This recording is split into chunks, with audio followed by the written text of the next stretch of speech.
one proposal allowing them to carry firearms without a license. The highest court in the land is now looking into overturning Hawaii's strict gun laws. Major Supreme Court ruling on New York's concealed carry regulations. It's a law that stood for more than a century, but the court has now said that that law cannot stand. Imagine waking up tomorrow to discover that the rules governing your constitutional rights had fundamentally changed overnight. Not tweaked, not adjusted, completely rewritten. For millions of gun owners across America, that's exactly what just happened. A seismic federal court decision has detonated through the legal landscape, obliterating restrictions that stood for decades and restoring protections that many thought were lost forever. What's about to unfold isn't a boring recitation of legal jargon. It's a countdown of 10 specific, concrete changes that could mean the difference between exercising your rights freely or stumbling into legal nightmares you never saw coming. Some of these shifts are so dramatic that law enforcement agencies are scrambling to retrain officers. Others are forcing entire state bureaucracies to dismantle systems they spent years building. And here's the kicker. Most gun owners have no idea these changes even happened. Let's fix that right now. The interstate travel revolution. Your gun can finally cross state lines. Let's start with something that's caused endless anxiety for gun owners, traveling through hostile states with legally owned firearms. For years, the nightmare scenario went like this. You're driving from Pennsylvania to Vermont for a hunting trip. Your firearms are legal in both states. You have proper permits. Everything is locked up according to federal guidelines. Then you get pulled over in New Jersey for a minor traffic violation, and suddenly you're facing felony charges simply for passing through. That insanity just ended. Federal courts have established what essentially amounts to safe passage protection for law-abiding gun owners traveling between states. The principle is elegantly simple. If your firearm is legal where you start your journey and legal at your destination, you're protected by federal law for the entire trip, regardless of what states you pass through. But the protection extends even further than most people realize. You're not just shielded while guns remain locked in your trunk. During legitimate stops, grabbing food, getting gas, staying overnight at hotels, you can legally carry if you possess a valid permit from any state, regardless of local laws. The magic phrase to remember if you're ever questioned by law enforcement: I'm traveling under federal interstate protection. Police departments in restrictive jurisdictions are being forced to completely overhaul their training because officers can no longer treat interstate travelers as criminals simply for possessing firearms that would be illegal for local residents. Your property becomes a constitutional zone. The next transformation strengthens something Americans once took for granted: property rights. Federal agents can no longer simply appear at your door because you happen to own guns.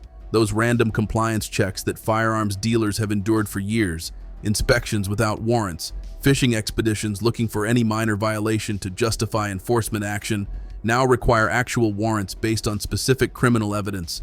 This protection extends whether you're a private collector, a shooting range operator, or running any firearms-related business. The government must now treat your property with the same constitutional respect they afford any other fundamental right. If federal agents arrive without a warrant containing specific criminal allegations, your response is straightforward. You have no authority to search my property without proper legal documentation. The ruling could jeopardize similar laws in 5 other states. Everybody has a right if they're a responsible adult. The ammunition access restoration. Here's something that should never have been complicated in the first place: buying ammunition.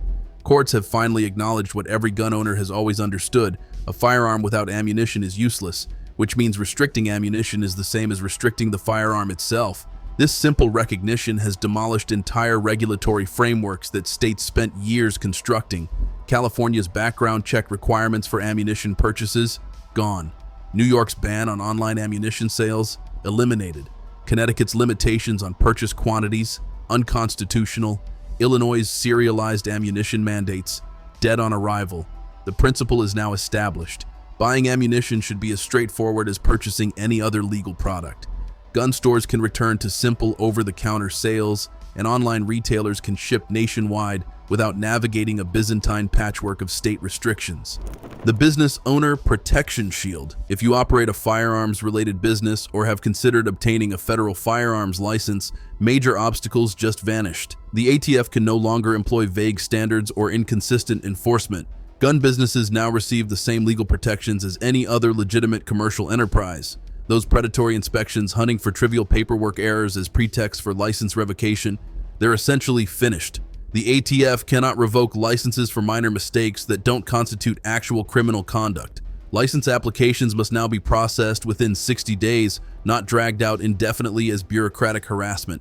Home-based dealers who've been pushed around by local officials hostile to gun rights now have federal backing. Legitimate firearms businesses can finally operate without constant fear of arbitrary government harassment designed to drive them out of operation.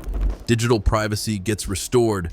Something insidious has been happening in the background that most gun owners never realized. The government was tracking your digital footprint specifically because you own firearms. They monitored your location when visiting gun stores. They tracked online ammunition purchases. They recorded gun-related internet searches. They built profiles based on social media activity. All of that surveillance is now illegal. Courts have ruled unequivocally that the government cannot transform the exercise of constitutional rights into justification for warrantless surveillance. Your phone data, credit card records, and online activity related to lawful gun ownership are now protected. If anyone attempts to access this information without proper legal authority, your response is clear. Digital surveillance of lawful gun owners is prohibited, and I do not consent to searches of my devices or records. The carry permit overhaul. States that have been playing games with carry permit systems just had their hands forced. Courts have imposed 3 non-negotiable requirements that fundamentally transform the permit landscape. First, permits must be processed within 30 days. No exceptions, no delays, no bureaucratic foot dragging. Second, subjective good cause requirements are eliminated. You don't need to justify why you want to exercise a constitutional right. Third, fees cannot exceed $50. States can no longer turn rights into privileges by imposing prohibitive costs or indefinite waiting periods. For residents of California, New York, New Jersey, and other restrictive jurisdictions, entire permit systems are being overhauled as you read this. Applications languishing in bureaucratic limbo for months are automatically approved after 30 days under the new standard. The Registry Destruction Order. This might be the biggest privacy victory in decades. The federal government has been ordered to delete all digitized gun owner records within 90 days. Courts ruled that maintaining searchable databases of gun owners violates federal statutory law. Even more significantly, any state sharing gun owner information with federal agencies is participating in an illegal registry and must immediately cease. The ATF faces contempt of court charges if they cannot prove within 90 days that all improperly maintained records have been destroyed. This effectively kills any possibility of creating a national gun registry through backdoor data sharing between federal agencies and cooperative states. The principle is now established. The government cannot maintain lists of citizens who exercise constitutional rights. The confiscation firewall. Gun confiscation without proper criminal process just got shut down hard. Red flag laws that don't require actual criminal charges and evidence are unconstitutional. Civil asset forfeiture targeting firearms is over. Police cannot seize your firearms during investigations unless you're actually arrested and formally charged with a crime. The Supreme Court's message was unambiguous: no seizure without arrest, formal charges, and full due process protections. Gone are situations where police announce, "We're taking your guns while we investigate," or "Someone reported you might be dangerous, so we're confiscating your firearms pending review." Those practices violated constitutional due process requirements and can no longer be employed. The qualified immunity demolition. This change transforms police interactions with gun owners at the most fundamental level. Law enforcement officers who violate Second Amendment rights no longer hide behind qualified immunity protections. They face personal financial liability, potential federal prosecution, and career-ending consequences.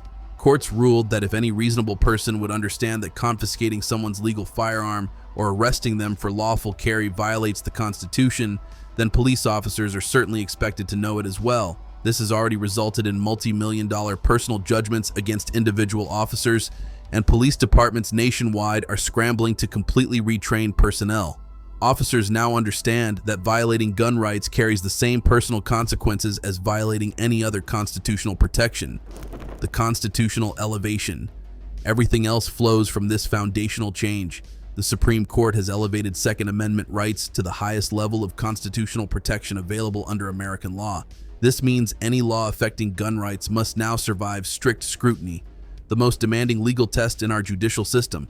Under this standard, the government must prove they have a compelling reason for any restriction and must use the least restrictive method possible to achieve their stated goal. The burden now rests entirely on government to justify limitations on your rights, not on you to prove you deserve them. This single transformation makes thousands of existing gun laws legally questionable and forces politicians to meet the highest constitutional standards before passing new restrictions. What this actually means: we're witnessing the most comprehensive restoration of Second Amendment rights in generations. These aren't abstract legal theories debated in ivory towers. They're concrete protections affecting how you can exercise constitutional rights every single day. Gun ownership in America just became dramatically more straightforward and far better protected. The legal landscape has shifted decisively toward constitutional rights. But here's the critical point: these protections only work if you understand them. Knowledge is the difference between confidently exercising your rights and inadvertently stumbling into legal trouble. The rules have changed, the protections have expanded, and every gun owner needs to understand exactly what that means for them personally. The fight for constitutional rights continues, but the battlefield just shifted dramatically in favor of Americans who believe the Second Amendment means what it says.